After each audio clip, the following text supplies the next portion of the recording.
are on our way to UFC International Fight Week specifically for the UFC 276.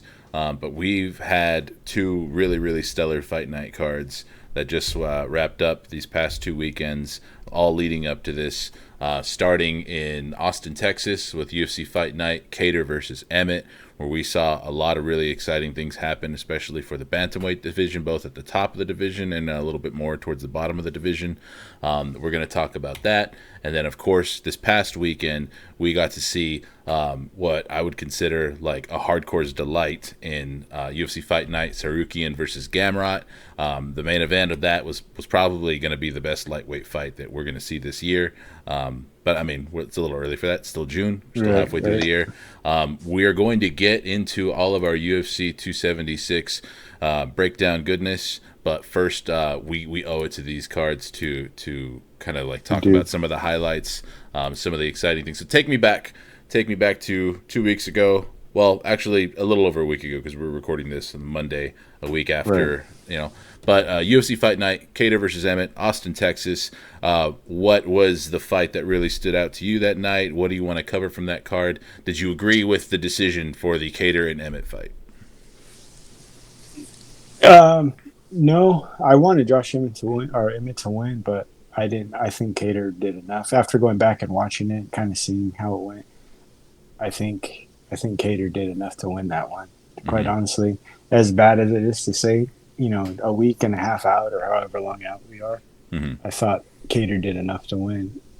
When you kind of slow it down and you watch, or not when you slow it down, but when you see it from a few different angles, you hear it from a few different other analysts that know a hell of a lot more than I do. You can kind of like see it. I did want Josh Emmett to win it a lot, but more than anything, but it kind of sucks for Kattar just because he's so close. Yeah, I was definitely rooting for Calvin Kattar going into this fight. I thought he should have had the edge. I kind of thought that he had the crisper striking and that his better footwork would edge out Josh Emmett. I mean, Josh Emmett's hella dangerous. He's amazing. It kind of looks weird, those looping shots. He really just fucking puts everything in it, and he cocks his wrist in a weird kind of way. It doesn't look the prettiest, but it looks like he's trying to like hurt you. So it was one of those deals too where I kind of also had it scored for Calvin Kattar going into after the fifth round, but I was wondering if there was going to be. I wasn't confident in what the refs' decisions would be, and I was kind of worried if there was going to be a little bit of a Leonard Garcia effect where they're looking at these crazy, like Josh Emmett just throwing everything with bad intentions. And it kind of felt like I think I don't have the stats up in front of me, but I think the volume fell to Kattar, the amount of strikes landed, but the more powerful, impactful strikes, at least in the eyes of the judges, came from Josh Emmett. Even though I like none of them are clear in my mind or in my memory of like any of those shots really landing particularly clean on Calvin Kattar and rocking him bad. Seemed like Josh Emmett's power managed to like make Kattar fight the fight that Josh Emmett wanted. Like it affected Kattar enough so that I think the judges recognized like, okay, that power is being enough of an equalizer and making him fight my fight. Right. I think too. I don't know. I really couldn't get into the head of a UFC judge. I'm not qualified by any means, but I think the fact that fight was where it was. In Austin and like the ambiance of it, the crowd, the amazing card just all day long. Like the atmosphere must have been batshit crazy. The fight right before it must have really like ground a judge down. Like watching that high level right before it. The Kutateladze fight was just it was so high level, So it was just. So I couldn't imagine, like, everybody. It's a job. They're human beings. It's your job. That's true. So it could, you can get swept up in it to where, and then by the end of the night, I mean, your pencil must be just freaking worn down. So, well, to that point, I almost want to argue that I think that the judges that night might have actually been getting complacent because they tied a record that night for the most KOs, KO TKOs on a card at 8. Good. Yeah, good point, dude. So there was only let me see, one, two, three, four decisions that the judges had to render that night. Right. That was the Josh Emmett Calvin Kattar fight, the Demirez Magulov versus Guram Kutaladze fight, which we'll get into. Amazing. The Natalia Silva versus Jasmine Jasudavicius fight, which was a really, really good showing for Natalia Silva. She really like made a splash in her first fight in the UFC. She looked great, man. Wow. And Jasudavicius was a big favorite going into that fight. Like Natalia Silva was a serious underdog. Well, Natalia hadn't fought in like 2 years almost, right? Or a little over going 2 on 3 years. years. Yeah, she was supposed to fight. Amazing to not have a fight in anywhere, like regional, Invicta. I mean, any organization, and just to jump on that card, that crazy of a card, like all the lead up, the fights before it, the fights after it. I mean, if we were gonna interrupt what we were talking about, she is definitely like on the radar. Oh yeah, I'm definitely going to be excited for her in the strawweight division moving forward. That's a fun addition.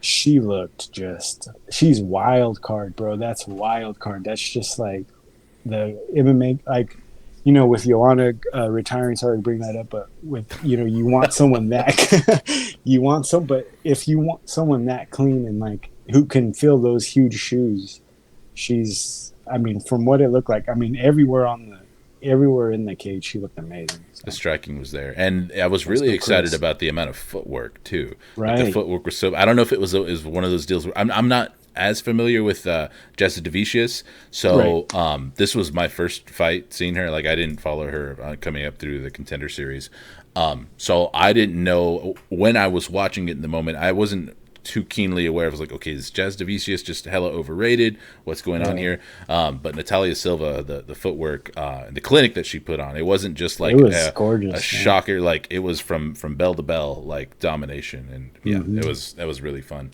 And it was so cool seeing her, like when she was coming in, she just like started bawling, crying, like, oh my god, like this is happening again for me. I was like, wow, like, okay, take it easy, yeah, like like this is your job, you know, like I'm sure you figured this was going to happen, but like when you started like putting into perspective, just like it almost got taken from her, and then for her just to go out there and then do that, you could tell she like thought about that. Where every time she closed her eyes, she thought about that moment. It really showed. So. Let's go back to the men's bantamweight division to talk about my favorite fight of the night, the one that I was most hyped for and looking forward to, Adrian Yanez versus Tony Kelly. Yes, sir. That was a good one. Adrian Yanez has been on my radar for a little while now. I mean, he's been on plenty of people's radar. He's hardly this unknown dark horse or anything anymore. But there was a lot of beef going into this fight. Adrian Yanez, I believe, called Tony Kelly out. And Tony Kelly thought it was about his comments or whatever like that. And I think at one point Adrian Yanez had cleared it up and said, no, I just don't like this guy. Like, yeah, that stuff helps, but I just want to fuck this guy's face up. Yeah. He didn't like the outspoken attitude of Tony Kelly. And Tony Kelly's a known kind of chud a little bit. He made those comments about Brazil, dirty fighters when he was cornering Andrea Lee. And among other things, there was the whole debacle about him deciding to like drive like 20 hours to one of his fights because he didn't want to wear a mask on a plane. Adrian Yanez came into this fight, and I don't actually know a lot about Tony Kelly's fighting style personally, so I was picking Adrian Yanez in this fight because so far, I mean, I don't think going that deep into the bantamweight division, I didn't expect Tony Kelly to offer anything that's going to rival Adrian Yanez's boxing. But this was a complete shutout, though. It was funny, like seeing the multiple different angles that he was getting attacked with. He was like swarming on him. It must have been like disorienting for Tony Kelly. That was personal. Like he took that fucking personal. You can tell. And good, man. She's that dirty Brazilian. That kind of, it just doesn't sit right with you. Like when people are like that, and then when you're mic'd up, and then he kind of like doubled down when they asked him about it afterwards. He's like, yeah, what do you mean she is? Like, she is a dirty Brazilian. What are you talking about? That's how they are. And it's like, whoa, man. And Giannis just shut him up bad. And then they kind of did the whole, and then there was something in the parking lot too, right? Like they had like coming into the fight, or I guess there was like something where they had saw each other coming in or something like that that I read. I could be wrong, and it got even worse. Like Kelly said something way stupider or stupider, way more stupid, and Directly after the fight, Kelly just yeah, couldn't hold his L, and he yeah, decides to like go up to him like in the ring still before was it Joe Martinez had like made the official announcements. And he literally turned into a Karen inside of the cage. yeah, He's like yeah. went up to him and he told Adrian Yanez that he wasn't knocked out, and Adrian was like, "Yeah, yeah, you were, dude. You were just on the floor." And I guess he was like, "No, I you were was there, knocked like out." I saw it. Yeah, Yeah. So I mean, and he was just knocked out. So I mean, maybe he didn't know where he was or was disoriented or whatever. Bad look. yeah. They it looked like they kind of squashed it, but there was also a lot of like, dude, get out of my spotlight, bro. I just beat your Yeah. ass. This is my moment. Go walk away, You bro. just hate to see that. You just hate to see guys like that. It just no matter any walk of life, there's we have to deal with people like that. Yeah. And so glad that like normally like we deal with people like that like at work, or you deal with people like that in passing, or like they're like a brother-in-law or whatever. You can't whoop their ass or watch them get their ass whipped. Like we got to watch this Tony get his ass whipped, and it felt fucking good. It felt fucking good seeing my dad get his ass whipped. That's Yeah, for sure. you couldn't write it any better than the way it Right. went down. Yeah. Yeah. A lot of exciting stuff. Like you mentioned, there was the Demiraz Magulov, Guram Kutaladze, which I wouldn't even know how to describe this fight. I mean, on a Yeah. card with so many other finishes, if you weren't, or if somebody wasn't really up on like Demiraz Magulov and Guram and like how these two guys are prospects, this might have been like kind of like one of the lower points of the night for if Yeah. you're not a Yeah. hardcore fan.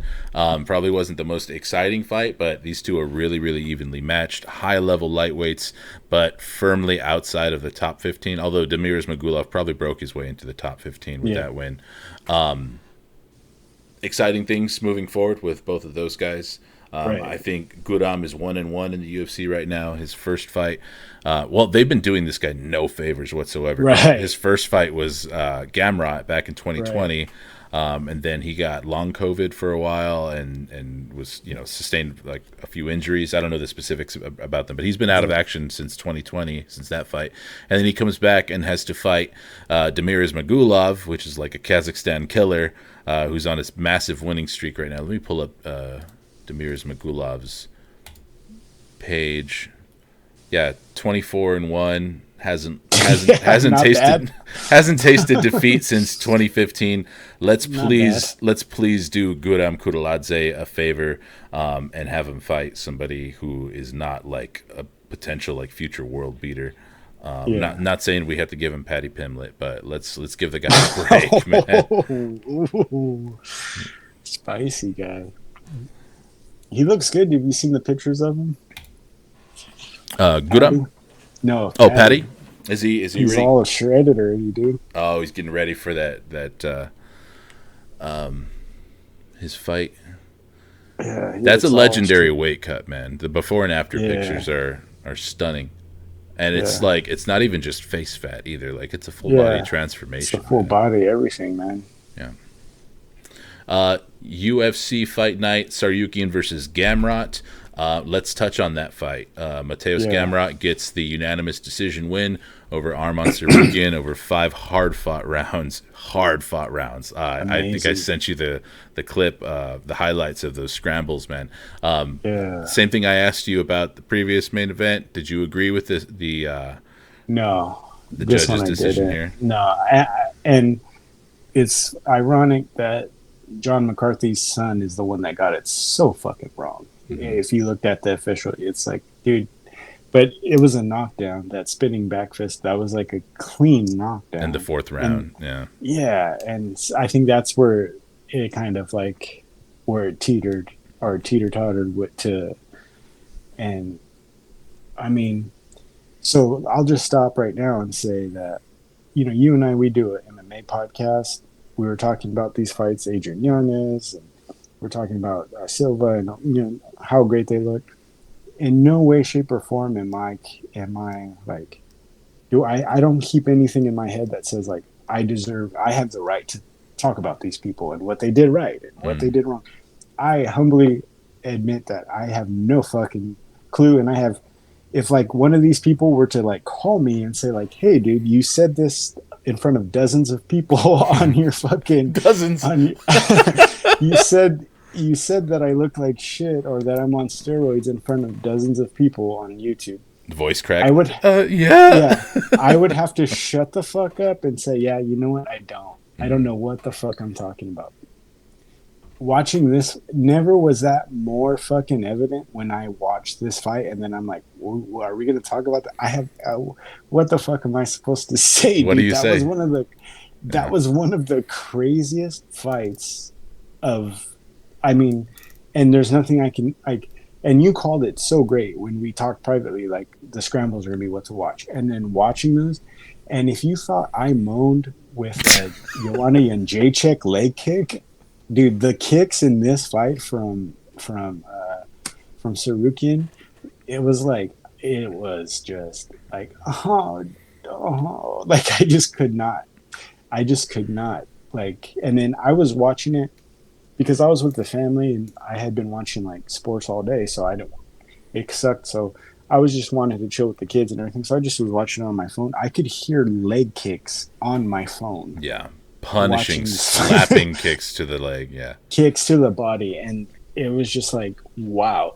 And then he throws these kicks, and to throw them with like evil intentions that he throws them with, Armin Sarukian, he throws them with these evil intentions, knowing goddamn well that the man across from him is a great grappler, is going to take him down, and does like a full split. Nope, you're not going to take me down. Yeah. Check this out, and then you're going to catch a hook on the way out. Don't try and take me down.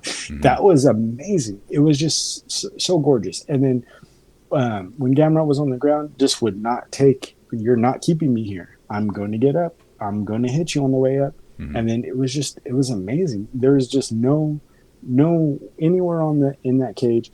And I mean, Sarukian was cheating a little bit. He was grabbing the cage. He was grabbing the There's gloves. a few instances of that. Yeah. It is what it is. I mean, guys a lot better than Armin Sarukian have done that. You So, try and stay on your feet when Mateus Gamrot is going for the Right. deepest ankle pick on you, and Yeah. not reach for the cage. Yeah, no, I could Yeah, forgive dude. it a little bit. Yeah, Yeah, I mean, you can't. I don't forgive it. I would. I've called guys out for being dirty like that, but I mean, Oh, you can see it in that fight. yeah. You know, I mean, I think the ref should have called it. The Right. ref should have done Or at his least told job, him. and maybe I think it happened enough times. I don't remember if it The happened cage enough grab, times. he told him the cage Yeah. because he was literally holding the top of the cage, Mhm. like get himself up. Yeah. So But yeah, like you mentioned, multiple instances of Gamrot going for a deep ankle pick and literally just picking Arman's leg all the way up. So Arman's hopping around on one foot, like leg above his shoulder, and Arman's still maintaining balance, fighting it off, defending the takedown. I was surprised mostly that. And I mean, I guess I shouldn't be too surprised because Mateus Gamrot was saying it himself, and something I didn't factor in beforehand was that Mateus Gamrot has a lot of that 5-round experience over in KSW. And that was really one of his big talking points coming out of that fight, is that he kept noticing that Arman was fading a little bit getting into the later rounds, which for my eyes, I didn't see that. I didn't look like Arman was fading. It kind of looked like Mateus Gamrot was figuring out. He looked better, right? He just looked better. He kind of was. It was a puzzle, and he was starting to like figure the puzzle out. That's what I was really impressed by. Yeah. That he was able to adapt his wrestling and use more timing in order to make it work for him later in the fourth and fifth rounds. I agree, though. I saw that knockdown. It was it was clear as day. It was very, very fast, and he got right back up. I don't think he was really hurt by it so much, but just if you get knocked down by a strike, that's has to be a massive swing in the judging for that round. But I think that that was probably the fourth round when he had the most ground control also. But like we know by the new rules, that's not supposed to outweigh matter at all. Getting knocked down to the damage. It's supposed to be damage, right? It's damage inflicted and like going out and trying to hurt your opponent.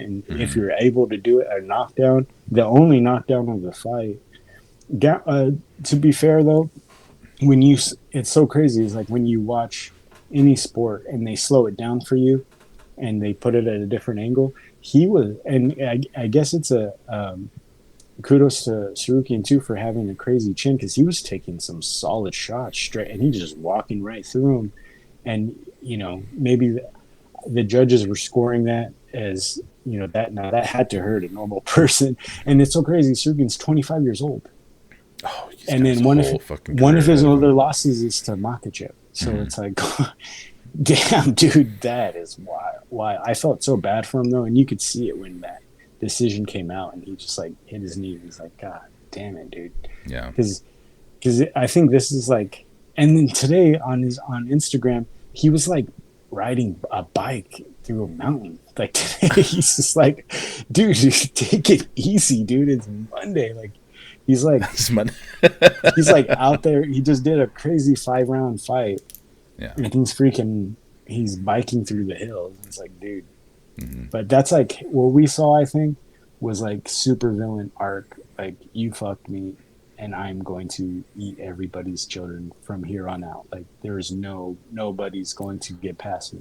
Both of these guys firmly within the top Yeah. 10 now, and somebody in that 4 through 7 range are going to draw the shit end of the stick and have to fight these guys now. There's no hiding from a couple of the dudes who've really been kind of like keeping that rotation at the top 5 or the top 4. Sitting on their record. Yeah. Sitting on their ranking. Yeah, and I don't even think that there's necessarily, aside from like Connor, I don't really even think that's necessarily as much of a problem with the guys at lightweight as it is like some dudes at welterweight. Right. It's almost, I almost feel like the fans are to blame for that happening a little bit at lightweight, because any of those matchups in the top 5 are just always electrifying with guys like Gaethje, Chandler, Dustin Poirier, and stuff. So it's kind of hard to not just be like, okay, well, that fight just wrapped up. Now put him against him, and it Gaethje does not want any of these two guys. I will tell you that right now. Like, that made me forget about Justin Gaethje. Like, until you brought his name up right now, like, I mean, all due respect to that guy, great, but like, damn, dude, like that's gonna be a rough end of your career. These two guys, like, just trying to stay up there, and you can't run from either one of these guys. I don't think they give Mateusz Gamrot Justin Gaethje. Oh yeah, no, but he won't take it if they try. No, definitely not. But that brings me to my next question: is who do you think that the winner of this fight will likely potentially see next? I think it's a little bit more open for Mateusz Gamrot, but we have Beneil Dariush who's waiting for his shot, and I don't think that that's scheduled for. Because they're really looking at Charles Oliveira versus Islam Makhachev now. It sounds like that's going to be the fight that's going to happen. Yeah. Dariush and Gamrot would be good, I guess. Dariush deserves a title shot, though, in my opinion. And it just is what it is with him. Whether you like him or not, or his style or whatever, he's put in the work for years and years. So, and then all the good work he's done fighting cultural Marxism, whatever he's doing. So you got to give him this platform. So right. Same for Arman. He's got a lot of options ahead of him. Any kind of forecast that you see for him coming back? So I mean, you just want to see those guys in the top, for sure in the top 7, fighting someone in there, and it doesn't seem like any of those guys want any part of it. Dustin Poirier, Justin Gaethje, those guys watch that fight and they're just like, fucking what the fuck? Because those are the two dudes. They make good money. They've been in the hunt for the title for years now. They probably thought, I'm gonna do the thing and sit on my ranking here and enjoy that, and maybe I can squeeze another year. These guys like close that gap real fast, and it's just these Caucasus mountain dudes are just not fucking around, and they don't care. They'll fight again. I mean, Sarukian he'll fight again. He'll fight again right away. Yeah. I mean, and then the level who has he really lost to? Well, that's his 3rd loss, and he's lost to the guy who's, I mean, he's going to be the champ at some point. Makhachev is going to be the champ at some point. You got to think. Yeah, and then some guy named Alexander Belik in his 2nd pro fight. So, I mean, other than that, he's only lost to the absolute best so far. Well, maybe it's a little early for me to say that about Mateusz Gamrot. I mean, he's Yeah, undeniably good, but to say the absolute best. yeah. But yeah, he's got. Let's. And he I didn't think one lose. I likely mean, if you scenario. really think about it, he didn't lose. He Yeah, didn't lose. yeah, it's a good one. And you know what? I didn't mention it earlier. You had asked me like that night, like before the fight happened, what my pick was. Said I was picking Sarukian, but rooting for Gamrot. Yeah.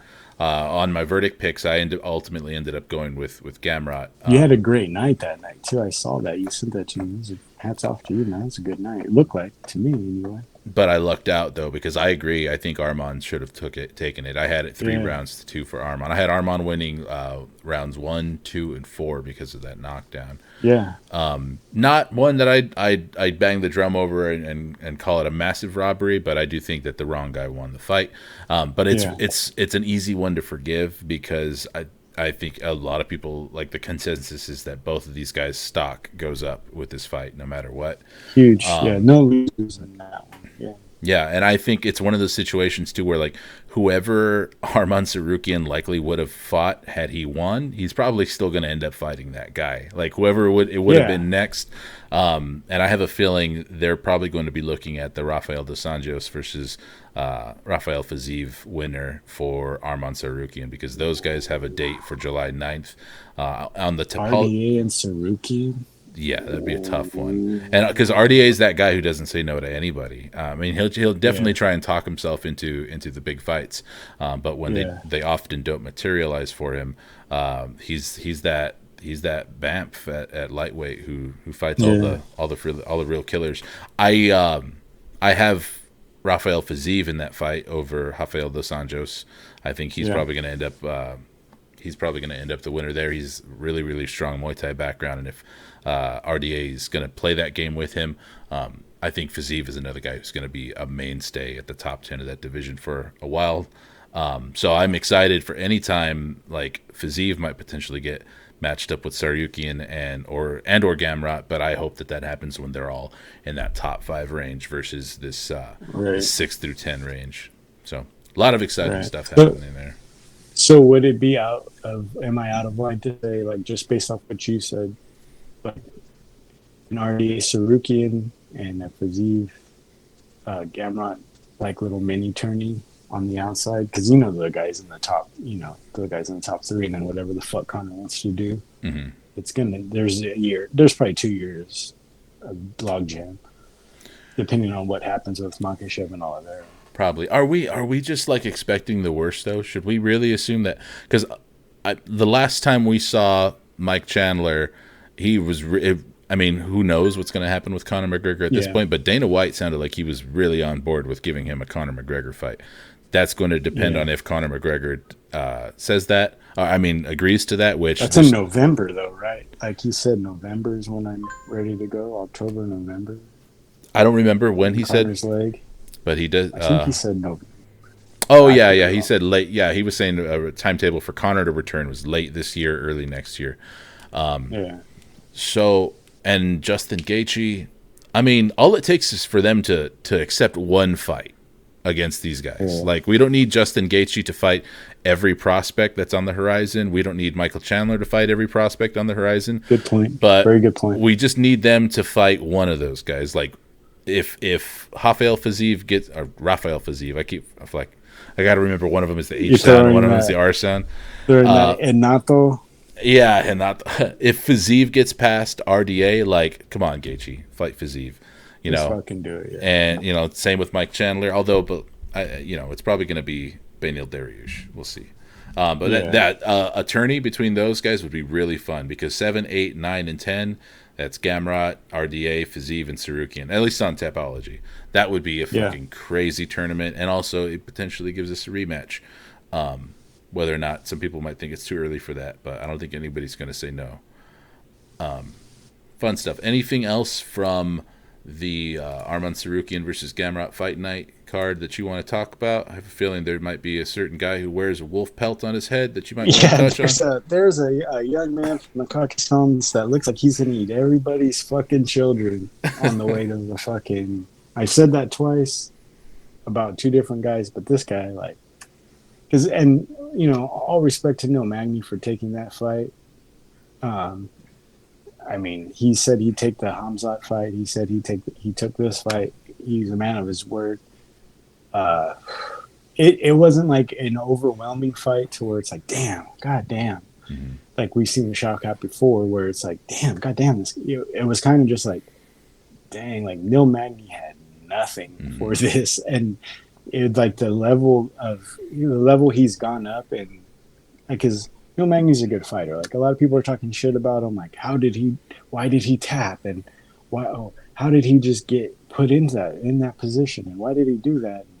How is he not taking care? Like, no, dude, it's just different. You can, and we've said this on the podcast before. Like, if for me personally, where I've already kind of disqualified myself by making the comments that I don't know what the fuck I'm talking about. But for me, when I see the way the opponent reacts to what the other person is doing, like when they get hit or when they get grabbed or when they touch them, That's the you most can see telling when shit. yeah, when Neil Magny was like getting touched, or he threw a jab, Shavkat goes, okay, try it again. And then he tried it again, he ducked it and then jabbed it back. He's like, did you see that? Don't fucking do that again. And then he took a up kick. Your heel bone is the hardest bone on the human body, I guess, right? The forehead and the heel. Mm-hmm. He took a heel bone from a professional fighter like Neil Magny to his orbital, and he goes, "Whoa, what the fuck?" And then he just continued to beat the shit out of him, and then almost punched a hole through the octagon, like missing. There was a couple And instances of that I always cringe a little bit when I see yeah, that. When I see a dude yeah, you miss on just hope some he doesn't. heavy ground and pound, I was like, Yeah, bro, don't break your yeah. Did you hand. see that? I And it did. was like boof, like the sound of it, and then everyone was like, "What?" So you just it. I mean, we talk about like we're just ball washing the guy, and we could sit here and ball wash him all day long. It wasn't like his most dominant fight. It's not as dominant as it's going to be, but anyone in that weight class, anyone in the weight class above him, should kind of be like, God damn, this guy's not going fucking anywhere. And if you look at like, I think he's way more composed and way more polished than a guy like Hamzat is. That's going to be the rivalry. Like we're jumping ahead to Volkanovski and Holloway, where that's just an amazing rivalry. I think Shavkat and Hamzat, these two guys could, like Michael Jordan, Isaiah Thomas, or whatever. Fucking, I think those guys are like, it's two trains just fucking going fast as fuck, and there's only one track, so it's gonna be interesting to see what happens. Yeah, Nomad versus the Wolf. It's a dream fight that's starting to Yes, materialize in the imagination of MMA fans at welterweight. It's really one that we hope we'll see. Shavkat was like he was measured in his callouts after the fight. yeah. He mentioned Stephen Wonderboy Thompson in the cage, and then I believe afterwards he called out a few other people, but it was like I don't remember who they were. I wish I had them up in front of me, but I believe he called out George Masvidal, Stephen Wonderboy Thompson, and one other person. It might have been Hamzat, obviously, but I don't think any of the people that he called out are going to be the fights that he gets. Are you forgetting his name? Bilal Muhammad, did he call out Bilal? Yeah, I don't know, Oh, but if I, he did, his eye went straight. His eye, like the first time, his eyes went straight. Like his eye went straight to the TV. Like, did he just say my fucking name?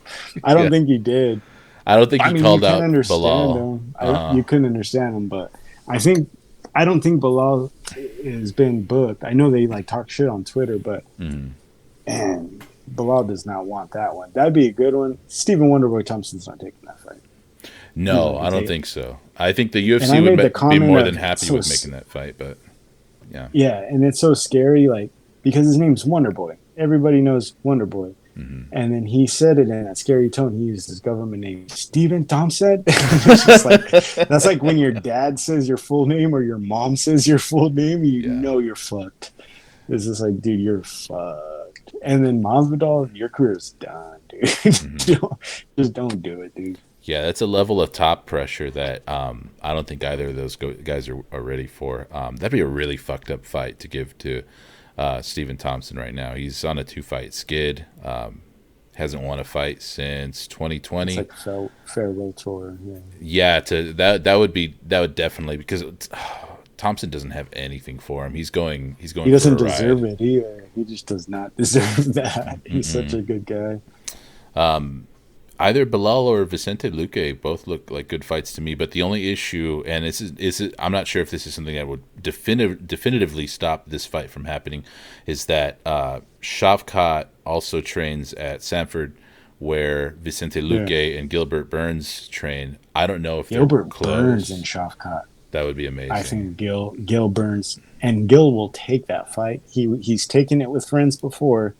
There's no friends to Gilbert Burns. It's If true. Gilbert Burns and Shavkat Rakhmonov fight, dude, Give me I that. will. I need that bad. See, now that's a really interesting fight to me because we saw how Khamzat decided, nah, I don't want anything to do with Gilbert Burns on the ground. We're going to go ahead and Yeah, stand, and this is going to be my striking debut. And fucking Gilbert Burns took him through the fire. yeah, I'm very, very curious to see what that looks like with Shavkat and to see if Shavkat's striking would give him a better show against Gilbert Burns because I still yeah, don't like as good as Shavkat did look in top position over Neil Magny. I still think we have to temper our expectations a little bit about how that would look with a yeah, guy as game as Gilbert Dorino Burns yeah, on the ground because I think that Gilbert will take an arm home with him still easily. yeah. But an exciting prospect, nevertheless, man. That's the one I want. I want to see now that we've talked about it. I didn't think about it leading up to it. I was thinking more Bilal Muhammad and Shavkat. That made a little bit more sense, I guess, just like off the top of my head. But now that we talk about it, ooh, that'd be a good one. And for if Gilbert Burns takes Hamzat and Shavkat back to back, and he beats Rakhmonov like 1 for 2 against one of these dudes, that guy's all time legend. I do not care what anybody says. That's like underground champ, dude. Like he's a champ without a belt if he takes those 2 fights back to back. Yeah, for underground champ for sure. Yeah, that's some Eddie Alvarez level shit. That's That's some level yeah. fucking top dog shit. I don't know. I don't remember if it was you that sent me that meme about Shavkat Rakhmonov about how his favorite animal is a horse. Oh no, you This sent it to did me. I? He'd Oh, eat his favorite animal.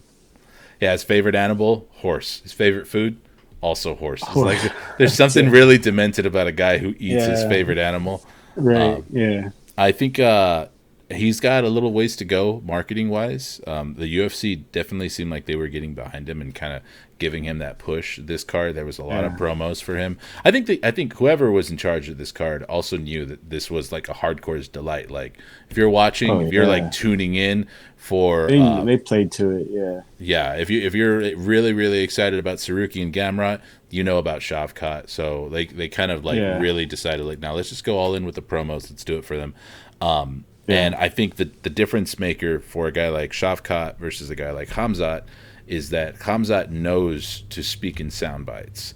Like he only knows as much English as he yeah. needs to, and that's kind of like Shavkat doesn't need to learn English. He just needs Hmm. to learn like a handful of phrases, and that Yeah, I think that could really really help him marketing wise because all he needs to, right. like Khabib for the longest time was just I smashed this guy, you know what I mean? And that's Yeah, enough. yeah, yeah. That is enough for most people, because he's a If you much put more tentative the personality. if you show up and do what you say you're going to do, There's that too. There's because certainly there's a backing guy it we're up. going to talk about. There's a guy we're going to talk about coming up who says a lot of shit, talks a lot of shit, is very good at talking, and then it's like that's what you did though. So you Are know, we talking about Sean Strickland? I think we might be. Let's go right into it. Let's transition to UFC 276, our July pay per view, happening on 4th of July weekend. There's more to talk about further down the card. I can't guarantee everything that we're going to get into, but let's talk about that with the showcase fight between Sean Strickland and Alex Pereira. Very obvious that they're trying to set Pereira up for a rematch with Israel Adesanya, since he owns 2 kickboxing knockouts over the middleweight king. But for now, he has to get past the very very brutal and exciting Sean Strickland. Tell me, how do you see Yeah. this match going? It's so funny, man, because every time we talked about it before too, where he just says like the wildest shit, and you just go like, "Ooh, yeah," like, "Ooh, this guy's crazy, ooh, crazy," and then you just wrestle fuck somebody and just ekes out the decision, and you're just like, "Oh, what the what?" And then he gets back on the mic, and you're like, "Oh, yeah, let's see that shit again." Hmm. So he does like it's the opposite of what like Shafkat or Hamzat are doing with their English and how they promote themselves. This guy, and he's a good defensive boxer. Like, don't get me wrong, Sean Strickland's. I mean, I think he has like he's like has the least like standing. Like, if it was just like a boxing match, he'd have the best defensive boxing percentage as far as like ducking and dodging shots or parrying shots, and so he does that very well. But and with Pereira, he's going to take him down, just Hmm. put him on his back, or at least try. So Hmm. Yeah, if you've watched the last few Sean Strickland fights, it's easy to get lulled into this idea that he's going to stand with Pereira because his last few yeah, fights, like he's I think the first time Sean Strickland kind of arrived on my radar is when he beat Jotko, I think, yeah, and he did it. He did it with a good jab. Really, like yeah, he has a really measured striking approach, deceptively good head movement where it doesn't really look like he's right, moving his head a whole lot, but oftentimes when a fighter like he's always moving with the punches, so it's really hard to land on him clean. And he has a kind of like forward pressure that's like if you're a really heavy kicker, like he likes to crowd the kicker, and I think that might be something he's going to try with Alex Bejeda if he doesn't just try and exactly, outright take him out, take him to the floor. Because Sean Strickland, I'm still undecided on if I think Sean Strickland's wrestling is actually good, and I'm right, wondering if it's he because I've seen good wrestling come from him, but he keeps it in right, his back pocket. It seems like he favors striking, and I'm wondering if that's because he doesn't necessarily have the gas tank for it. We sure, know that good point, wrestling, it very good point. uses a lot of energy. I don't whether or not that's true. I don't think he has to worry about that so much with Alex Bejeda. Because if he plays it safe, he should have no Yeah, problem taking Alex Bejeda down and keeping him there, so he doesn't have to use more and more energy to kind of like if Alex Bejeda keeps getting him back up and have to take him down again. Ideally, honestly, in this fight, it should it can be exciting, but it could also be three takedowns yeah, because Alex Bejeda, we know he has no wrestling. I mean, yeah, I would like to see him surprise us, but I've seen nothing yeah, to the contrary. right. Nah, and Sean Strickland's not stupid. He didn't get to where he is on this card by being an idiot. Hmm. He doesn't. He says a lot of stupid shit, but he's not stupid. He's not gonna. I mean, if the Stylebender's not gonna want to stand with him, why would Sean Strickland want to fucking stand with him? So it's kind of like, but we're saying it open and shut case. We don't know what's gonna happen. Pray he can hit you and make you forget a lot of shit. Hmm. Like just make you forget everything that you thought about. And if he can get, and the one thing that might give him cause to like not go straight for that takedown is his knees. His knees are fucking wild, and they come fast and they come hard. So, whoa, Hmm. easy, Brandon, getting a little crazy with the talk there, but uh, yeah, his knees are pretty wicked. So you might not want to dive right into his knees, but some good measured wrestling. I think he can. I think Strickland like eke out a decision Pretty as int- said at the time. pretty intriguing that they managed to put this fight on the same card as Adesanya and Cannonier. I always think that whenever possible, I like it when they're able to do that and put a obvious contender, number one contender fight on the same card that the champion's going to be fighting on, so you know that Yeah, they'll be ready on the same timeline and they'll very likely be able to you know fight. what they're thinking. Yeah, it's just it's always nice when we can wrap up a card and walk away from it already knowing what fight is on the Yeah, horizon. So that's a really really good move on them. Props to them for being patient because I think at some point the Pajeda Strickland fight might have been scheduled for a different card, but I could be wrong about that. and good thing for Strickland that it's a 3 rounder. I guess. I mean, like you said, with his gas tank kind of being in questioning for what you would need to have a good gas tank. If it was Hmm. like a headliner 5 rounder, Hmm. it might have been a different. a little bit of a different story where he can kind of go balls to the wall with the wrestling Yeah. and grappling where he might not have in the past or in a 5 rounder. And like I said, I don't really know if conditioning is a problem for Sean Strickland. Right. Just kind of speculating on why he might be so conservative. But yeah, like you said. I think you said it best. He's a smart fighter. A Yeah. lot of his social media presence and his public persona might not lead a lot He's of people to weird think as he fuck, is. but yeah, he's smart. But But I think, yeah, he knows what he's doing. He knows how he's marketing himself. He knows what his fan base is, and he knows how to push those buttons, whether you are a fan of his or not. And it got him this far because a year and a half, 2 years ago, I never would have thought Sean Strickland was. And I never would have thought that he's a guy who would be rearing this close to a title shot. And in truth, yeah. I think it really has been his antics and his Twitter that it's got him here, Yeah. because I mean we've seen guys go on better win streaks, you know what I mean, Oh and it's yeah. still not really being mentioned in the title contention. So I think that, yeah, Sean Strickland is using chaos magic and just kind of like forcing it into reality. Like, Yeah. And and then to go off chaos magic as the UFC kind of using a little bit of accelerationism and putting someone who's gonna could break Sean Strickland's fucking jaw. I guarantee you, Strickland's balls, like, he talks a lot of shit. He's very good at talking shit. His balls are tingling, and he's nervous because this guy could fucking make you look stupid, like in front of everybody on the biggest pay per view.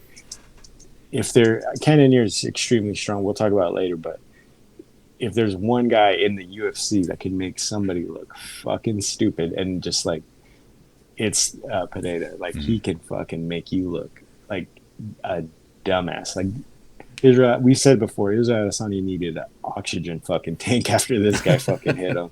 So, we'll see. Another fight that's definitely making my balls tingle, and probably a lot of other people's balls tingle, the featherweight championship trilogy rematch between Alexander Volkanovski and Max Holloway. It is not very often we get instances where we get a challenger coming back facing the champion after already dropping 2 fights to them.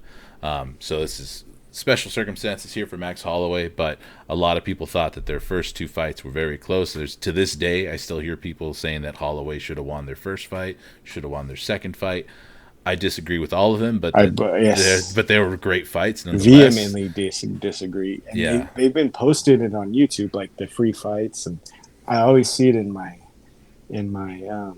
timeline where they put free fight Max Holloway Volkanovski won. Like, I got 20 minutes. Let's check it out. And then it's just like, oh fuck, who thought that fucking Holloway fucking won? I mean, it was close. It was a damn good fight, but Volk won both of those fucking fights. Like, and it was close, but he won them. There wasn't any like, what the hell? I think people, that's that stand culture getting involved, especially at the time of the fight where Volkanovski wasn't quite Volkanovski yet, the one that he is now. I think if that same fight happens this Saturday, no one's gonna be like, oh, well, Holloway won it. It's gonna be like, oh, another, the champ. Look at how good he is, and we just weighed and measured and took care of him. So yeah.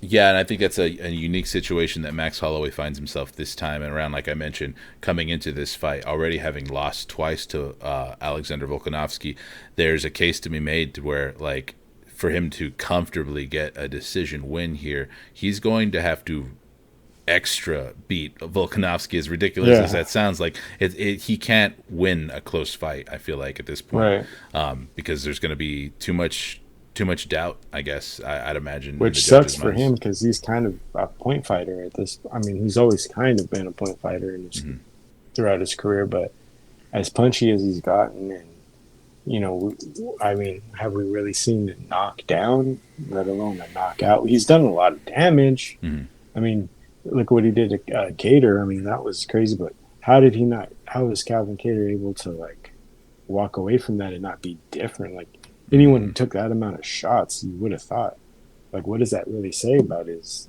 strength and what's going on with him? Yeah, and I think that's fair too to kind of speculate a little bit about the shape that Max Holloway is in, because this fight has already been rescheduled once before for Right. injury that Max Holloway wasn't very specific about, or he didn't mention what the Yeah. injury was, which is fair. I It's mean, you don't sad, necessarily man. want. You don't have to say it, Mhm. but it's sad to see. I don't know about you, man, but because I remember seeing him, and it's gonna sound really weird, but there used to be a show I used to watch. It was like it was Fresh Off the Boat with Eddie Wong, when he would go and eat at all these different places, and he went to Hawaii and ate with Max Holloway, right? And I go, oh, I remember that. And then hearing him talk, and like he was just talking and training, and then you hear him talk now, and you're like, what? Oh man, you're just like, dude, just that lisp, and like he's like searching for words, and You it's can just kind like of that hear it a can't little be. bit. Yeah. Yeah, that can't be great. And he's just been in so many wars. I love this guy, man. His He's been demeanors in. So, yeah, his demeanor is still fun loving, jovial, yeah, nice guy, but you can hear the drag a little bit in his speech. yeah. And in some instances, in some interviews, he doesn't sound entirely motivated. And you Yeah. think back to like the Ricardo Lamas moment too, and a lot Yes. of other And he's like, instances where, fucking right here, dude. Like, let's go. yeah, And that's badass. But then when you're going up against fucking Robocop, like mini Robocop, where the fucking Volkanovski is top of the food chain, mhm, best fighter on the planet. This Saturday, the best fighter on the planet is there, and it's Volkanovski, dude. mhm, There's no, I don't, in my mind, I don't think there's anybody that can say that. There's a few guys that could go out and maybe get to that point, or some guys that have been there and might get back to it. But right now, he's the best fighter in the world. And if you're kind of like slurring your words and having to come into this fight off of a couple of injuries that you're not quite sure you're ready to talk about, and you're hoping to outpoint him, mhm. it's not gonna. I don't know. I just can't really see. Can't wrap my head around a Max Holloway win. As much of a Stan fan that I am of Max Holloway, man, he better watch those freaking those calf kicks too. Those things are gonna come in dirty. Yeah, and it's a shame too, because I was going to mention that, like, coming out of both of those previous fights with Volkanovski before, even though they were close fights, like we mentioned, a lot of people thought Max won. Regardless of the outcome, we still came away from those fights feeling like, oh, that's the number 2 guy in the world right there still. Yeah, Like, he may have came up short, but like, it's definitive 1 and 2 here. He didn't get blown out of the water in any instance like that. right. But since then, and then he's put on great performances against Calvin Kattar and Yair Rodriguez. Those are 2 really strong wins at featherweight, and that's, perfect to earn himself a title shot again. But since then, the work that Alexander Volkanovski has done to set Yeah, himself apart, we can still say it's still 1 and 2, but that number 1 spot has moved ahead considerably. yeah. It's moved forward. And if you do some MMA math with Yair and Korean Zombie, like Yair got him with that elbow, and that was close head to head. Could have gone either way if it wasn't for that like inverted elbow at the end. Mhm. Volkanovski made uh, the Korean Zombie look like he did not even deserve to be in like, why did you put me out here, Yeah, you made kind of Korean thing. Zombie cry, dude. You made Korean Zombie Yeah, apologize to his entire fan base and yeah, talk about like hanging him up and shit. And it's like, yeah, where's this coming from, dude? yeah, Like, and then it's cool. We're not mad at you, KZ. yeah, and Holloway, that was you know, he beat the shit out of Yair, but it wasn't like anything where it was like, God damn, like that was crazy. Hmm. So that's MMA math, that's bro science, but it kind of is what it is at this point. Hmm. It's Yeah. it sucks talking about it like this because but it's a testament to just how good Volkanovski. We haven't really even talked about Volkanovski because it's like this looming large presence that he's just that guy. He's that good. Yeah. Yeah. And like you said, we haven't really talked about Volkanovski. And I was about to ask you what could potentially be the path for victory for Max here. Like, what do you think he would have to do? Because it's tough for me to put it together in my head. I Yeah, can't picture Volkanovski not just beating him to the punch. yeah, And if it's not going his way, I think his grappling is shown to be such that if I don't really remember if the fights didn't go to the if the fight didn't go to the floor in their first 2 fights because Volkanovski didn't want it to or didn't feel the need Yeah. to. He got the win, so he clearly didn't need it to. But in any Yeah. instance where if there's trouble, I don't see Volkanovski having too much trouble getting it there and keeping it there. And we've seen him like I can't imagine Max Holloway is going to present any of the kind of submission threat or anything worse than Brian Ortega was able to offer Volkanovski. So he feels kind of untouchable everywhere. He's only been getting better. He's been getting faster.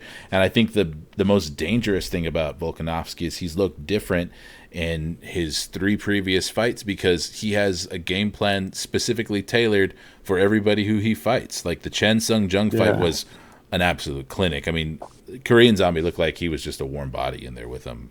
Yeah. Brian Ortega was a completely different fight from how he fought Max Holloway. He's going in there and he's fighting to be your worst matchup, and he's good enough everywhere in order to do that. To say, hey, for this fight, I need to come in and do this because it's going to give this guy fits. It doesn't matter what I'm good at or what my strengths are because my strengths are everything, like literally everything. So yeah, I mean, hopefully we don't have to eat too much crow if we come out of this looking really bad. Like, dude, No, and these two assholes didn't to. believe in I Max want Holloway to. at all. No, Like, yeah, no, and I want to. This is one where I would not mind. yeah, Would not mind. Max Holloway deserves it. There's no more of a deserving person mm-hmm. than Max Holloway. 100%. The guy has never came to a fight, and you had to wonder, like, is this going to be a good one? Yeah. Like, I don't. Whenever he's on the card, you know you're going to get one good fight. And if you're going to pay for it, if you're going to pay for a card, you're going to pay for a Max Holloway card because it's going to give you one good fight. He will give you your money's worth. Yeah. Yeah, you're going to give. He's done it for years to come. Great guy. You know, his kids are awesome. His wife's hot as fuck. Way to go, dude. I mean, Max Holloway's like something to strive to. But I mean, and I think with Volkanovski, it's something to be said for what happens when a fighter gets the bag and does it the right way with that money, because he's put it all into his body. He's put it into his mind. He has his camp that he's gone with, but he does go and work with Eugene Berriman, because that's not, they want to lump him with City Kickboxing, but that's not his. It's a good thing for him that he goes there and learns and he fights with those guys. Those are his boys. Like that's awesome. And he's smart with his training. He's smart with his diet. You can tell he puts the money that he's earned into himself. Whereas you see a lot of guys, they kind of upward ascending. They get that money. They're they're fighters. MMA fighters are not used to that money. So, what they do with it. Do they go buy a crazy ass car, or do they buy a decent looking car, but go get a dietitian? Or do they go get someone who's taking care of their muscles? Are they going and seeing the better doctors? Are they taking better supplements? You can tell that he's done that. He's taken that step where he's invested in himself. Yeah. And it's just, man. And from the last time he fought Max to now, how much of that is this? He's just light speed way up above. All that said, though, I hope Max wins. I don't think he does. Yeah. Volkanovski does not come off as a guy who's in it for any kind of glamour or anything like that. He's a guy who cares about his legacy, and it shows.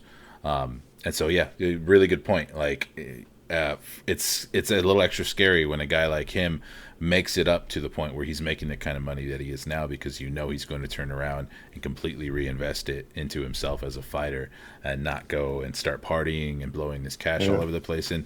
And it's kind of evident. I mean, it's there in his personality. We've kind of seen this for a bit. He does kind of seem like a bit of a gym rat who just loves the competition.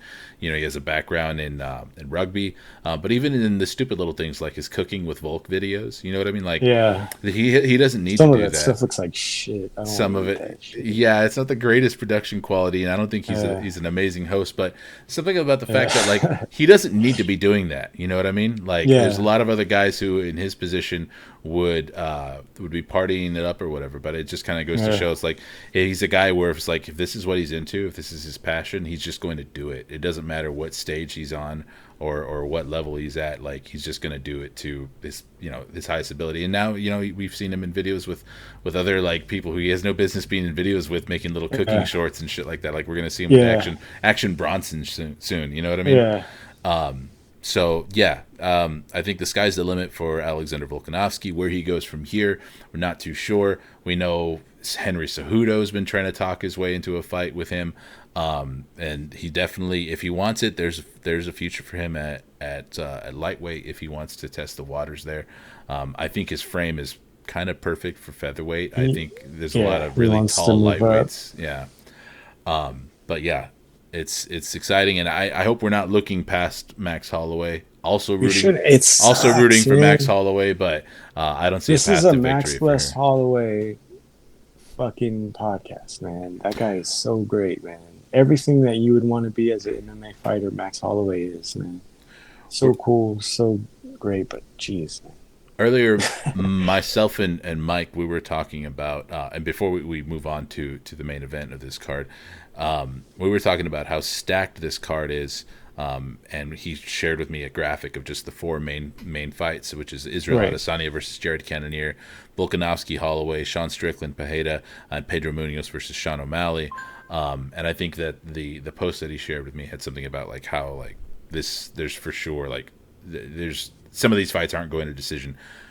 Yeah, I think there's a case to be made that like especially since we've been spoiled with these last two cards. yeah. I Ominous, kind of like, I could they just actually let us down. I could actually see Yeah, all of these fights going to decision.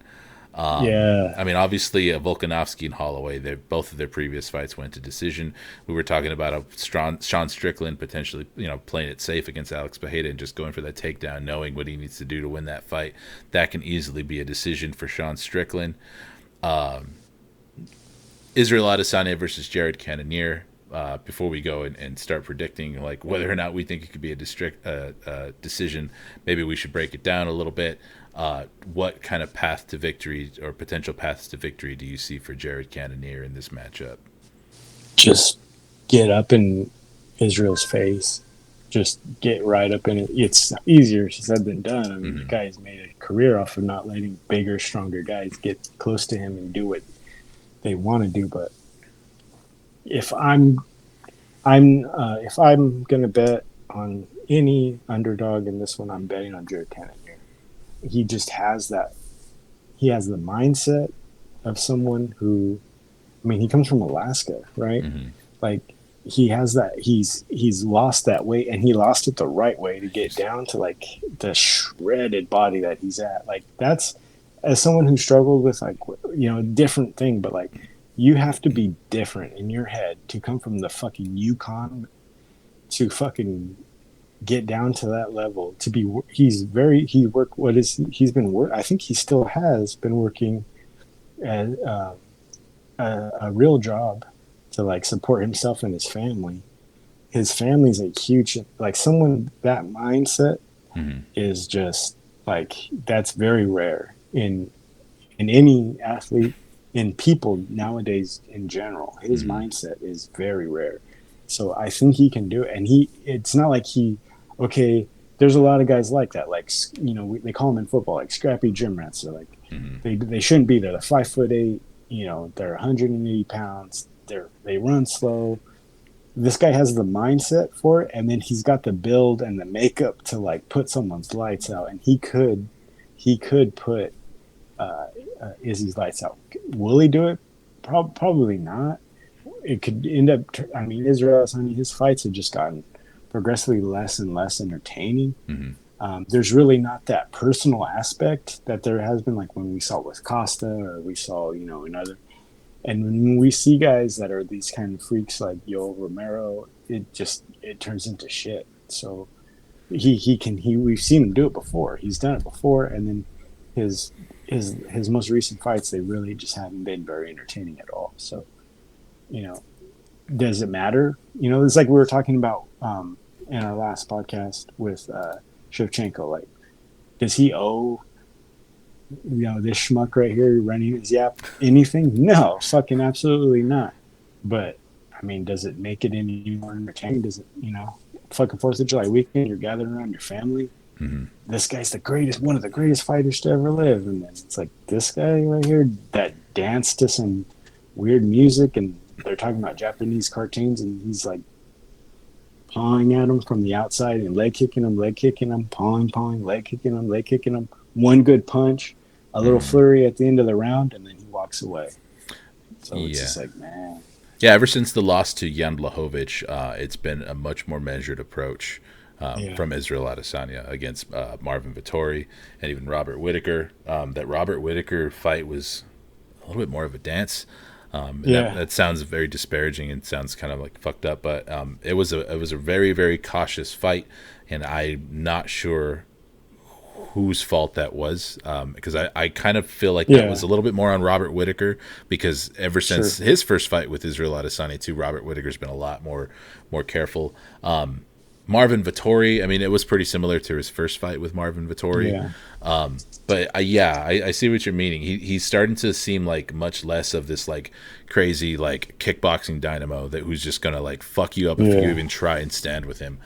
And like you said, Jared Cannonier, like the kind of discipline that you need to go from being a heavyweight, because he was literally fighting yeah. in the heavyweight division before, and now fighting at middleweight, absolutely jacked, absolutely He's shredded. If I shredded didn't, out of his mind, dude. That yeah, is so hard to do that. And then he's not young either. So hmm it's not like, you're 20, 22, 23 and your metabolism's wild. You just don't eat fast food for a couple weeks and just get shredded. Nah, yeah, man. He had to make like life decisions to get to where he's at. And he's doing this and he's brought his family closer to him. He's done everything that he can to like mm, this is all the guy has, and he knows what it's like to be working a 9 to 5 hard ass job in Alaska. Like, hmm the story we've talked about before, personally and on the podcast. There's no one that I have any more respect for than this guy. He works his fucking ass off. No one's earned it better. More on this card, no one's earned it more than this. And I just hope he can get that punch, and he can get that punch, man. It's a different fucking level of strength and physicality. Because Marvin Vettori, he's a good wrestler, big guy, strong guy, but he didn't have that power that Whitaker, one of the greatest fighters that in the last 5 years for sure, just isn't going to have heavyweight type of power mm-mm, behind any of no. that. Whitaker made Yeah, all of his money of like being so dangerous off his back foot, and like right. in a division where no other guys could do that for a while. Yeah, Yeah, and Cannonier has just like you said, impactful, like difference making power, and yeah, Israel Adesanya has fought guys who arguably probably are more powerful and hit harder. He's fought your yeah. Paulo Costas, your Yoel Romero's, but the difference is that those guys have a couple have like one script on how they're going to apply that power. Weird in the head too. Yeah. Weird. Just like don't. A lot of people overlook it, dude. The head in this type. When you get to this level, what's in between your head, like is the biggest thing. Like Paulo Costa's weird. He's Mm-hmm. weird in the head. Like who knows what he was thinking? He was Mm-hmm. drinking wine. I guarantee you, Jared Cannonier's talking to me. He's everything that he's doing is like measure everything that he's putting into his body. Every calorie that he burns is like just like with bad intentions for Israel Adesanya.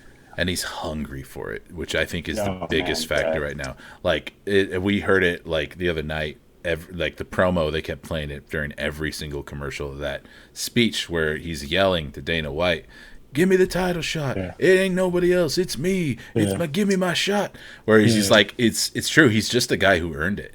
He's not a yeah, guy who's gonna get here because if he hadn't spoken up, like we talked about. Who were we talking about a little earlier?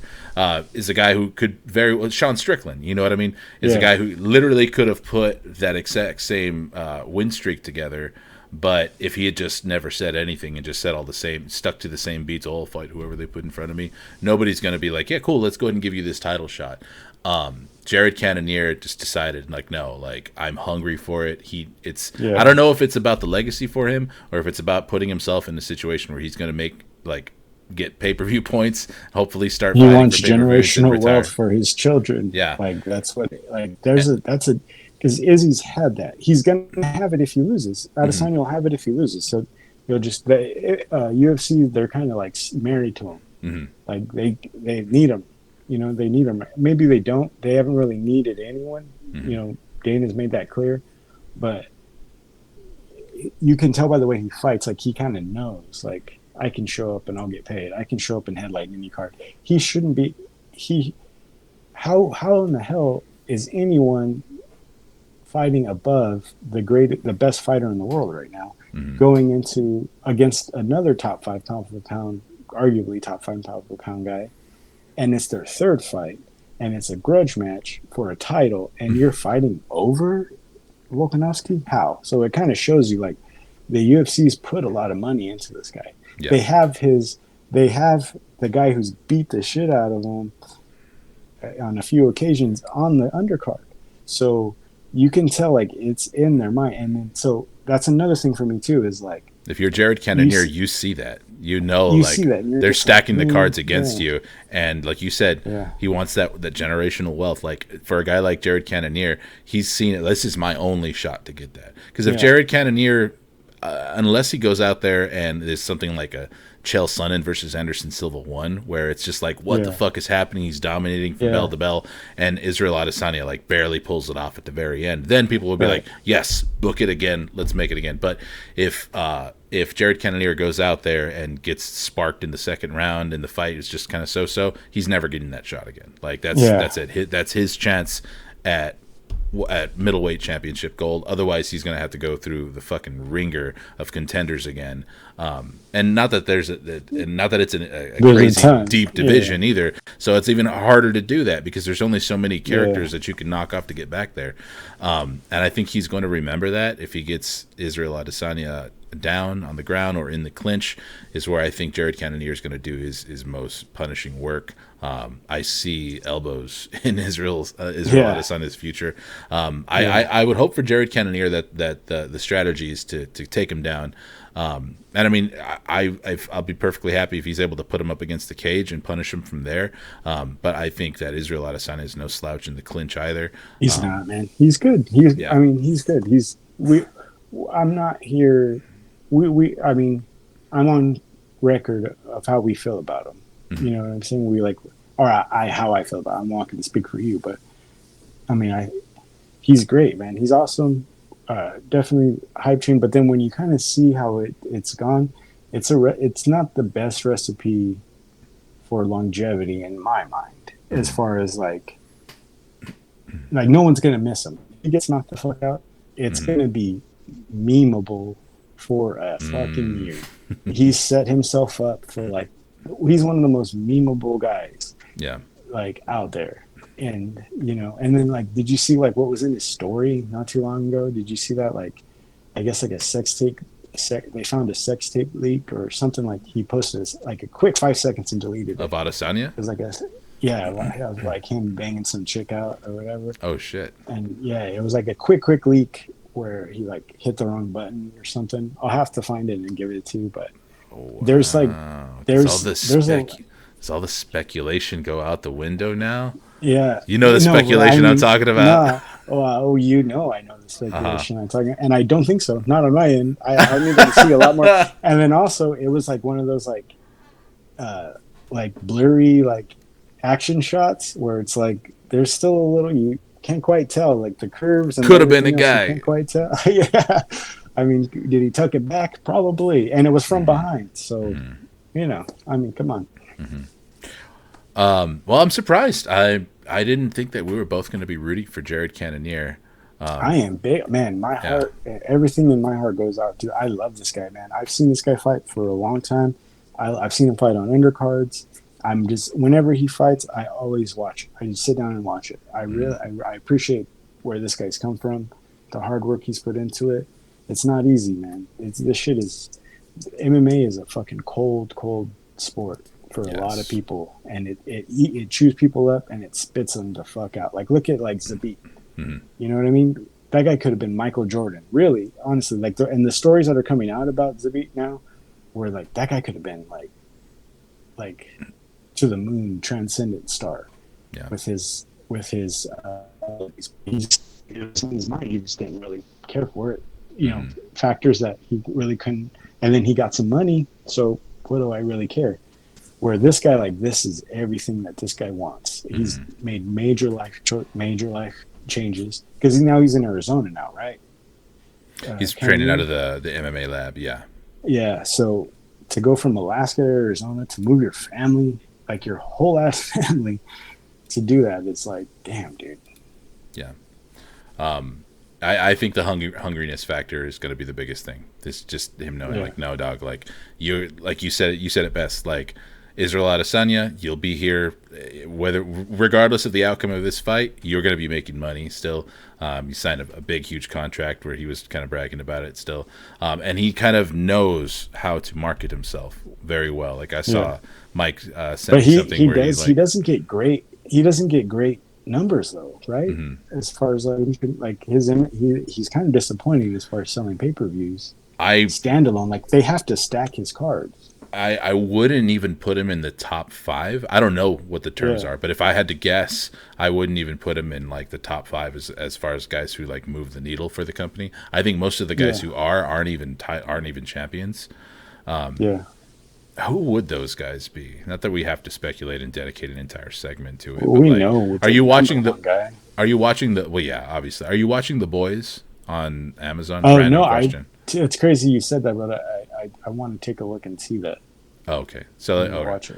Yeah. Okay, so the reference I was going to make wouldn't make any Oh, sense then, sorry, dude. because the I boys should have is gotten off. It looks it's like a like good show, though. it's a great show. If we were making comparisons to the company in the show, the fictional company Vought, which is like Oh, the okay. company that like runs all the superheroes and shit like that, and they're all Yeah. super. All they care about is ratings. You know what I mean? Like they Yeah. take these real life superheroes and just treat them like they're celebrities, and they're talking about like, Right. oh, you're trending this much, and this is great. You got this many like social points or whatever. And we were talking Right. about like comparing them to the UFC and like what fighters would be the seven, but you haven't watched it yet, so let me know when you Okay. do. I will. Are there any other exciting fights further down on this card? You know what? I was just Munoz asking and you that. O'Malley. I think Munoz Munoz can O'Malley, win. I think he I can think he too. can win. I think. I mean, we've seen Sean O'Malley have problems, leg And we saw problems Halian before. Paiva. Halian Paiva looked okay. Like this last week, he looked okay, but Mm, he didn't look great. And like that's like one of the better fighters that O'Malley's gone up against. We've seen Cheeto Vera fucking shoot way the fuck up, and so it's like that's MMA math. But hmm I mean, come on, Yeah, he no, was that winning that fight. I think there's some smart money on Pedro Munoz in that fight, especially since Yeah. he's been on his skid. I think a lot of people aren't really expecting a ton from him. Let me pull up. He's fought dogs too. He hasn't fought. He's not like fighting cans. He's fighting dogs like over and over again. Yeah, let's. I mean, Pedro Munoz's last. I mean, shit. Dominic Cruz, Dominic Cruz. Jose Yeah. Aldo, Jimmy Rivera, which was his last win in 2021. Frankie Edgar, Aljamain Sterling, Cody Garbrandt. So like all the way back to 2019, he's only been fighting Like killers. those guys will. Those guys. I mean, outside of Jimmy Rivera, and Jimmy Rivera's a damn good fucking fighter. Some of those guys, like Dominic Cruz, you could say could be like Dominic Cruz and Jose Aldo, are two of the guys who can say like, "Hey, I could be the greatest at this weight class that's ever lived," and you couldn't say like you're wrong. You couldn't Especially- definitively so- say like that's out of the question. Like no. Yeah. So he's fought too, and then Jose Aldo to me, to you and me, that guy's everything. Like to us, like that's my like right now, that's like that mythical guy is Jose Aldo hmm for us. Or I mean, I'm not gonna speak for you again, but I think he. So No, that's our living legend right I- there. yeah. So how in the fuck? How in the fuck does? I mean, Sean O'Malley, great fighter, dude, looks great, but like he's. I don't know, man. I just don't. I see it and then I don't. You know, you see it when he's in there because it's not easy. What he's doing isn't easy, but I guess maybe you just want to see someone fail, and that's maybe says more about me than it does about Sean O'Malley. But I don't know. Another fight right before that in the lightweight division that I'm really excited for. Brad Riddell versus Jalen Turner. I think this is Ooh, going to be a yes. fantastic fight, man. Yeah, Brad Riddell could be the also fight out of of the night. That's a banger alert right Yeah. there. Brad Riddell, also another teammate of Adesanya and Volkanovski coming out of City Kickboxing. He's fucking mean. He's really good. He's quietly good. He has a long history in of Muay Thai and kickboxing fights. Because his record is a little bit deceptive at 10-2. Like, you'd think he doesn't have like this wealth of experience, especially against a guy like Jalen Turner, who I thought coming into this had less experience than Brad Riddell. But he's at 12-5. But Jalen Turner's been on a tear, and the height difference in this fight is what's going to be crazy, because Brad Riddell is 5'7" and Jalen Turner is 6'3" at bantamweight, which is just at lightweight, which is just fucking crazy. And it's one too where I don't necessarily know what's going to happen here. I would have Brad Riddell. I'm pretty high on Brad Riddell. I thought that in his previous fight that he lost to KO against Rafael Fiziev. I thought Brad Riddell was winning that fight up until that point. His pressure, his striking is really sharp. Like, he's had like 70 Muay Thai fights, so his fucking Muay Thai is unquestionable. Jalen Turner, though, it's crazy because as tall as he is, he likes to stand in punching range a lot more than you'd actually expect for a guy with that. And his last fight was so good, like so good to watch. So he's super entertaining. It's just an entertainment fight. Like, it's going to be a palate cleanser, because this, like, man, I really hadn't thought about it, but the International Fight Week cards look great. They make these guys look larger than life on the poster. They're just like, but then you're just like, dang, I can totally see this being bad for everybody involved. Because there's a lot of guys that they're trying to keep their careers going. Like, Adesanya's trying to keep his career going. Max and Volkanovski, as much as they want to stand and bang and, throw crazy punches, they've got careers, families to take care of. They're kind of thinking about it that way. So this is one where these guys want to fucking fight. These guys want to fucking get down. So it's gonna be good. Another one that I'll tell people to not miss on the prelims, on the undercard: Brad Tavares versus Dricus du Plessis. Please do not miss any Dricus du Plessis fight. This guy cannot miss that guy's fireworks. And then we got the Donald Cerrone, which was rescheduled after his fight with Joe Lozon fell out. Now he's being matched up with Jim Miller, which I think is a worse fight for him. I think Jim Miller is probably going to fucking take him to school. Very similar records on these guys, 36-16 to 34-16. That's sure to be a fun one, though, despite the fact that I think Jim Miller should clean his clock, because he's been a lot more active. And in the fights that he's been active in, he's just looked better against better competition. Like, hopefully Cerrone, he's got his Lyme disease under control, though. It never seemed to affect him before. Yeah. And Cerrone's been looking pretty washed. So I don't have a lot of faith for him coming into this fight. And I'm also not sure if I'm assuming it's happening at lightweight, because I don't think Jim Miller has ever fought at welterweight, or at least not recently. I could be wrong about that, though. But that's a fun one. Robbie Lawler, Brian Barberina got moved up to the main card because Lauren Murphy and Misha Tate had to. Lauren Murphy got COVID. Lawler was mad early on when they asked him about it. He was like, "What the fuck?" He's like, "Well, at least I could go home earlier." But these two guys, man.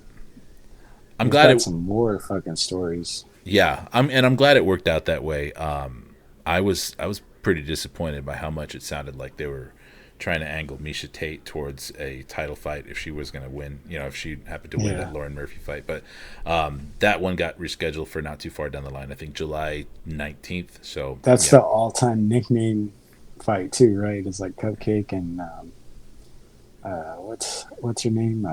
Lauren Murphy. What is her nickname? I wasn't aware that Lauren Murphy had a nickname. Now I have to know. Yeah, look at it. It's like the all nickname fight. Lucky Lauren Murphy. Lucky Lauren Murphy against Misha Cupcake Tate. Do you got a favorite nickname in the game? Oh man, it's a tough question to just spring. Yeah, that's a good one. So many of them. Whichever one makes Buffer sound weird when he does it, like he has to kind of like put the emphasis or like throws him off his cadence off. Those are always the best. Sugar Sean O'Malley just sounds cool as fuck. Like Sugar's anything a where good one. when you can put Sugar in there, Hmm. he doesn't. I don't know if he deserves it, but Sugar Sean, that's dope. Man, I've always been partial to No Love, No Love yeah, Cody Garbrandt. No Love, yeah, Yeah. that's dope as fuck too. Yeah, for as much of a bimbo as that guy is, like that's a dope ass fucking name, dude. Yep. Chilling with the boys. All right. So yeah, there's we could probably talk for a lot longer about all of the fights on this card because from top to bottom, I mean Uriah Hall, Andre Muniz, Ian Gary is on the card. Yeah, there's a lot of good stuff here, but we only have so much time. We're trying to keep these to about an hour to an hour and 20 minutes. So unless there's Yeah, anything else that you want to talk about, we can go ahead and put a bow on our breakdown of UFC Jared 276. Cannonier, please, man, please, because no one's gonna feel bad for Israel Adesanya. The memes that will come out, there are meme pages like Beaver Smash, like Uncle Dana. There are all these meme pages on Instagram that have freaking folders saved There's of some of photoshops the, of Israel Adesanya with yeah. full ass Oh titties right now, man, ready to. dude, there's guys on Photoshop like with the lighting right now, like, and to be going up against a guy like Cannonier who's just jacked as fuck, like the type of guy who looks like he's gonna fuck your wife, and it's just like, god damn. The memes, just for the memes, dude, we need it. Just it'll get us through Christmas. It, you know what I It'd mean? be Like, so good for and then Jared too because it if he wins, if he pulls it off, it's going to be an immediate rematch, and for yeah, him, like that's a really good fight that's the to bag, man. have Yeah, pay per view points on with that first rematch with Israel Adesanya. Because aside from that, after that, there's not a whole lot of big name guys who he's going to make the bag off of at that weight division, man. Too they so. always have to stack Izzy. I mean, lately anyway. Mhm. They used to not have to. He used to be the guy on the lower card. They're like, hey, watch out for this guy. Watch out for him. He's dope. And they always, and then him and Kamaru Usman, they kind of got to stack their their cards with these to put them on these cards with like bangers, like over and over again, I'm gonna and pull which up. isn't bad, but I'm gonna pull up Israel the cards for Israel Adesanya's last 5 fights and see if you're right about that. yeah, Because okay, Israel Adesanya versus Robert Whitaker. His co-headliner, the co-headliner was Tai Tuivasa versus Derek Lewis. Banger of a fucking fight. banger of a fight. Yeah. There was Jared Cannonier, Derek Brunson, Hinata Moicano, but really the ticket sellers are the two main fights in that But the one. RDA Moicano RDA that could have been a way different card if it didn't have to be Moicano, right? I don't remember. It It was was good. It's supposed to be RDA and was it Fazeev Viziv. and RDA? Oh, it might Yeah, have been that one. that's Yeah, a way different card. that's true. That's true. Yeah, that was UFC 271. Let's see, going to UFC 263, Adesanya versus Vittori 2. His co-headliner was Brandon Moreno versus Davison Figueiredo, so another double title Way fight. better fight. And he's definitely been on quite a few cards that have 2 title fights too. Even going back They to have to. UFC 248, he was Yeah. with the title fight with Zhang and Joanna. UFC 259, Blachowicz versus Adesanya. Amanda Peter Nunes. Yan. Oh, that's right. Aljamain Sterling versus Peter Yan. So there was 3 title fights on that one because there was also They Amanda has to do Nunes. it. Yeah. This is fun. Let's go back. UFC 253, Adesanya versus Costa. Another one with a co-main event title fight. Jan Blachowicz and Dominic Reyes. Granted, that was for a vacant title, but still, Yeah. the belt's there. Dude, you've fucking opened my eyes. And then UFC Yeah. 248, two And title his numbers fights. are bad, dude. His numbers are bad. Like I guess like who wants to nerd out on is Disney getting fucked out of money by Trump? But they have like Conor McGregor. You can watch him fight. You can whoever the fuck you could put Conor McGregor and the guy O'Malley fought on Halim Paiva. right? You can put those guys in a fight. I mean, they win. They're not wake up, whatever. But you can put those guys in a fight. Everyone's gonna fucking watch it. Everyone's gonna fucking like it. Mm-hmm. Everyone's gonna love it. And you don't have to put any other title fights on that fight. You could sell pay-per-views, and it was the same fucking pay-per-views. If Izzy fought, say he fought Jared Cannonier, but it was a standalone. It was a standalone pay-per-view where he kind of had to carry it. You can a guy who's not even fighting for a title could. There's guys like that, you know. That could they sold tickets, outdo. yeah, and about like Conor McGregor, like they sold tickets for his press conferences with Floyd and Mayweather, and those weren't even fights. Like they were literally selling $30 tickets for that shit, just for them to come out and talk shit to each other. Because I would sell Adesanya versus Jared Cannonier easily. It sucks, but I just don't think. I just don't think. I think that the UFC overshot their wad on Izzy Adesanya because, and it sucked because at the time this is pre fucking the world we live in now, where Joe Rogan wasn't so polarizing, and he had Adesanya on his podcast 3-4 times, and it was like always a banger, and it was like this mythical, this mythical, weeb who is a good fighter, and now it's like, well, the shine's kind of coming off. The bang, people's money. People are like not just spending money on any old thing now. You know what I mean? For better or worse, they don't have to, but the casual dollar is especially on the 4th of July, is better spent somewhere out. Like motherfuckers are trying to fucking buy food and shit. Like you don't want to see fucking Chris Tucker from The Fifth Element, slap box somebody and talk shit on the mic like he's this badass motherfucker and he blessed your life. Thank God you're watching my fucking. Thank God you get to watch me tonight. Like no one wants to see that shit anymore. Like we've been through some fucking hard years, dog. Like you need to come, like fucking no. And then again, no one exemplifies that than Jared Cannonier. Like this motherfucker feels our pain, dude. Yeah. Like he knows what the fuck. So. It's just it sucks because he's good. I think he's like we've seen like in the last few embeddeds, like he's doing some wild, like that kick he did on the bag.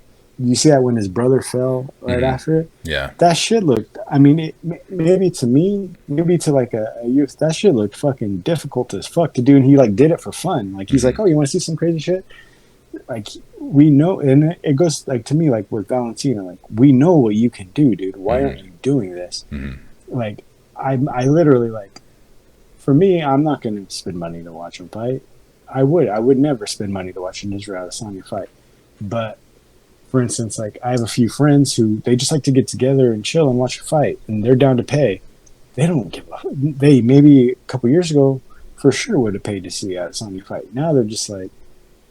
I don't know. They're not take my kids to fucking Wild. Yeah. I could pay my ticket. That's a ticket to Wild Waters for me and my kid. Like, why the fuck am I gonna, or whatever? Well, I don't know who's listening to this, but that's a ticket to go here, ticket to go there. Like, why would I fucking spend that to see this guy leg kick somebody for 5 rounds? Who cares? Do you think that loss to Jan Blachowicz really, really hurt his stock, or do you think this was trending in that direction even before that? I think his personality, like, did it. You know what I mean? Like, because it always just seems like, and he even said, he's like, I beat the shit out of people for money, and that's what I do, and I don't have to take this fucking fight, but I need money, so I'm Jared Cannonier got lucky. This sounds like fucking Apollo Creed taking fucking. It's like literally Apollo Creed. What really, really saying, good like, comparison. So it's like, dude, I hope you win, dog. You're fucking great. Beat the shit out of literally anyone in the UFC right now. But and then you're not gonna fight Usman. He should have fought Usman by now. Like, you know what I mean? Like, so I was gonna say, should have fought fucking Usman by now. But you guys are buddies. Who gives a fuck? And not really even buddies. Just happen to be from the same country, even though Usman is American. Omaha, Nebraska. He's in a tough spot too. As far if we're gonna get into the discussion, they're both on steroids about potential.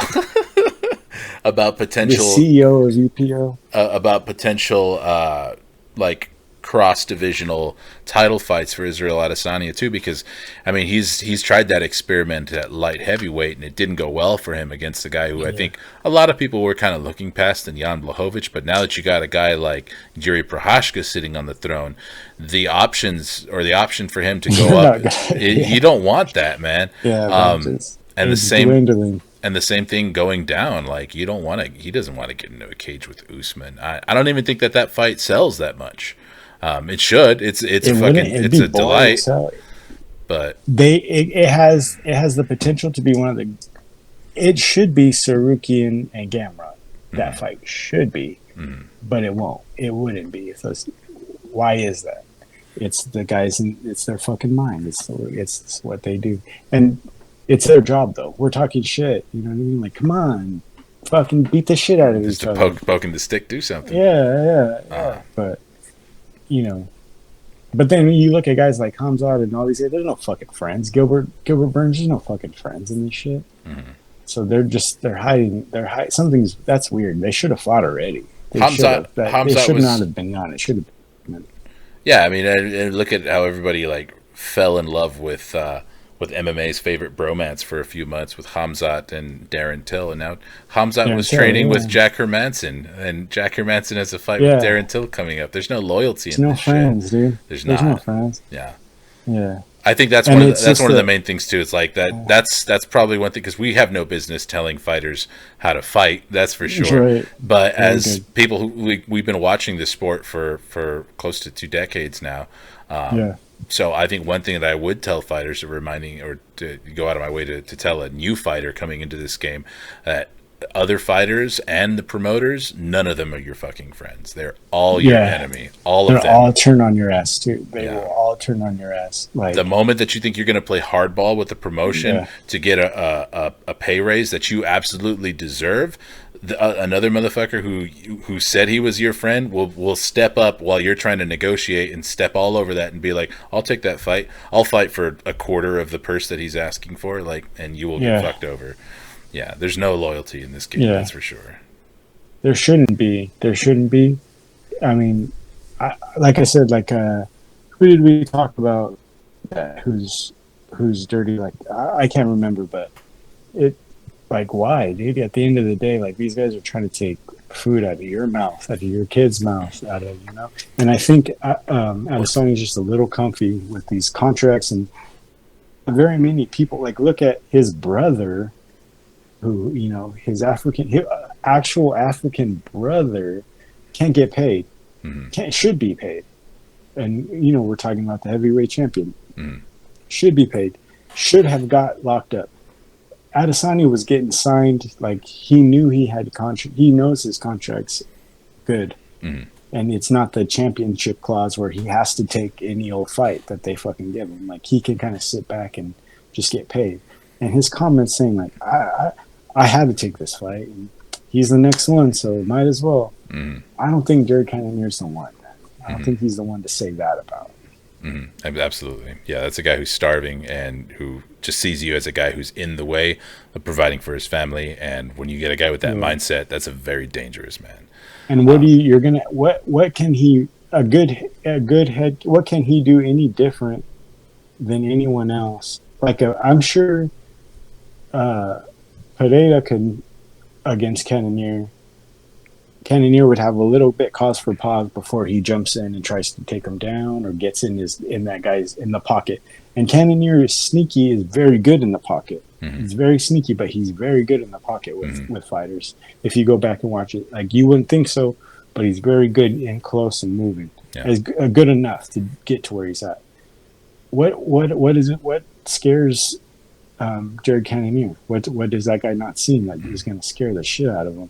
I think forward. Yeah, I think that this could be another scenario where we get the commentators like getting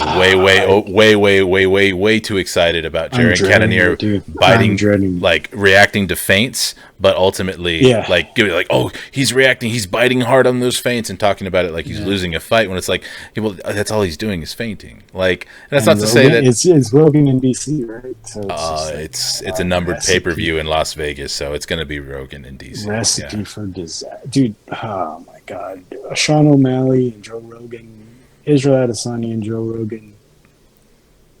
Okay, dude, we live in a different world. It's not 2019, and we're looking at, 1.5 million views, podcast views, and kicking it with Tekashi 6ix9ine, and Adesanya is just like, oh, this cool guy talking about fucking Death Note. Everybody's seen Death Note now, dude. It's not cool anymore. We've all fucking seen it because we had to. Because you know why? Some of us didn't have a fucking job. And some of us had to fucking bust our ass. Now we got to fucking pay you. We can just go watch Death Note, dog. We can just go do it. We could just go see it.